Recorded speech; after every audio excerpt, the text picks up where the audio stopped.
Hey guys, Keith Boykin, Tennessee home specialist. Jason Goolesby, not Tennessee home specialist. No, you're with the Durham group. No. It's okay. I'm no Tennessee, anything. Well, this week he doesn't even want that in his name. And we'll get into that here in just a second. We'll go ahead and start off with the loser's delight with LSU and Florida. I'm obviously going with Florida. I mean, even though it's LSU and anything can happen, it's similar to Missouri. A shoe can cost Florida a game in this instance. Man, I think I'm going to go with Florida too. Auburn and Mississippi. Auburn and Ole Miss. At Ole Miss. At Ole Miss. Man, Lane Kiffin has got his Rebels looking good. The running game's clicking. Jackson Dart is a good-looking quarterback. He's coming around. He's coming around. He's going to be, will he be the next Matt Corral? Who knows? But that was a special kind of quarterback. Matt Corral, I don't know if y'all know this, should have been at Florida. He was he had signed. He was coming to Florida, and then I think he ended up at USC, didn't he? Yeah, I think. Then he transferred to Ole Miss. Then I will take Ole Miss. All right. So our next game's Arkansas. Did you take Ole Miss too? My bad. Yes, Ole Miss. There's no way I'm pulling for the wrong orange and blue. So a sports writer had a great point yesterday. There's not an obvious interim coach at Auburn. There's not. A lot of times there's an obvious interim that is a DC or OC that can come up and maybe Harson's done that on purpose. They got none of that. We'll go to the next game, which is Arkansas and BYU. All right. We're going to leave that other game alone for right now. Okay. We'll come back to that. So the best for last. Yeah. I think it's Arkansas. I definitely have SEC bias. I do too. But I have watched BYU a couple of times. I watched them some against Notre Dame. I watched them against Wyoming one night. It was the late West Coast game, and watched them. And I just don't think I know they have not played the quality of teams that Arkansas has. I think, especially if KJ Jefferson comes back from injury, they'll run BYU off the field. I think Arkansas is going to show out. The odds have changed too. Yesterday, Arkansas was favored, I think, 1.5, maybe 3 points.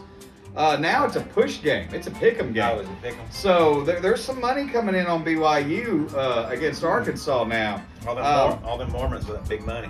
I think even if KJ Jefferson doesn't play, I think they'll start. Cade Fortin was a disaster last week. Oh, he absolutely was. I think the Malik Hornsby, they'll start him, and maybe he'll get in a groove. Arkansas can run the ball. They can't play much defense. No. But are you just saying that because Alabama scored on them whenever they needed to? Is that why you're saying that? All right, so we've got a beat-up game. Vanderbilt's going to Between the Hedges, and they're going to play Georgia. Georgia's favored by 38.5 points. Which they were favored by 30 points against Mizzou, and Mizzou almost daggum near beat them. Well, they had the whole game. That was, however, a Saturday night game in Mizzou.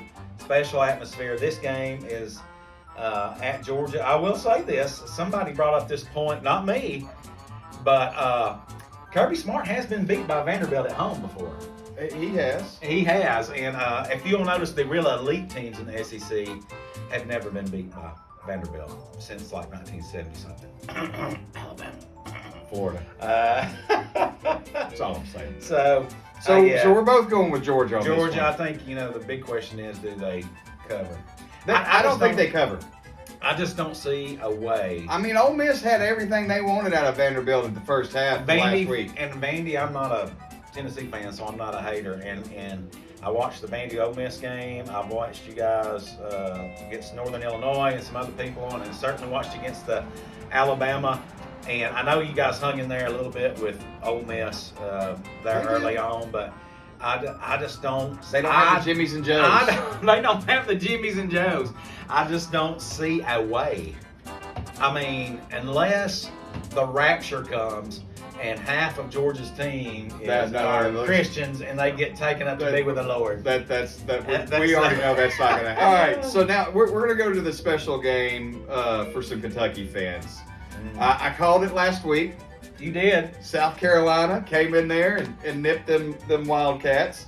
And I hate South Carolina. I do hate South Carolina. I think that they're the most terrible team in the Specifically SEC. Spencer Rattler. I don't know how he got to be a Oklahoma quarterback, let alone a South Carolina Gamecock quarterback. Why is that kid playing quarterback? He's got a cool name, and he's got cool hair. You know. That's it. He ain't got an arm. He's a turnover. All right, too. Kentucky. Y'all don't get up off the mat this week. Mississippi State's going to come in there. Will Rogers is going to light that scoreboard up. He's going to show you what a quarterback looks like while he's flinging the football around, because y'all's quarterback still got a boot on the side. I think two of the best. How's it? Because Hendon Hooker looks good. I think two of the best quarterbacks in the SEC are Will Rogers and Will Levis.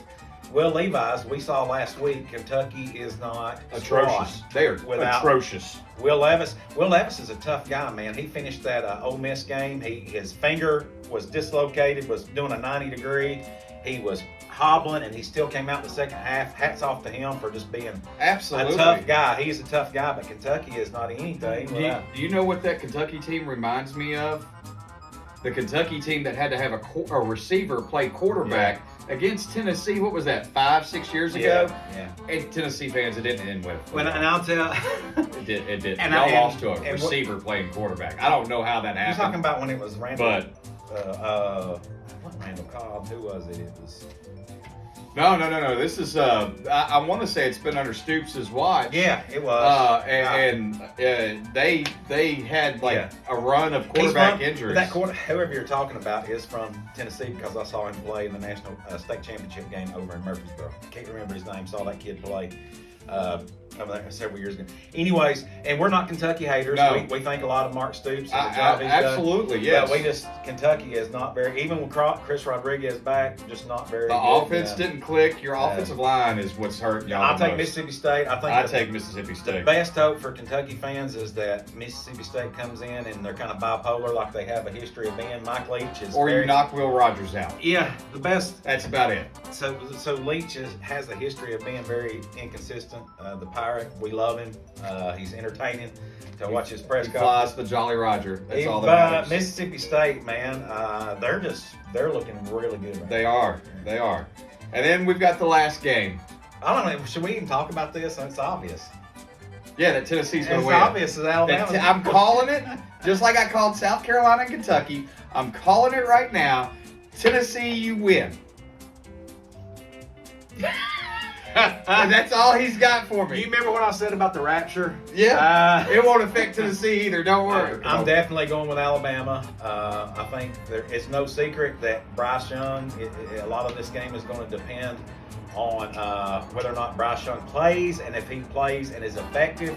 Nick Saban said this week that he's on a pitch count, meaning that they're keeping up with how many throws he makes during practice. So that tells me. First of all, I don't think it matters if Bryce Young plays. That could be a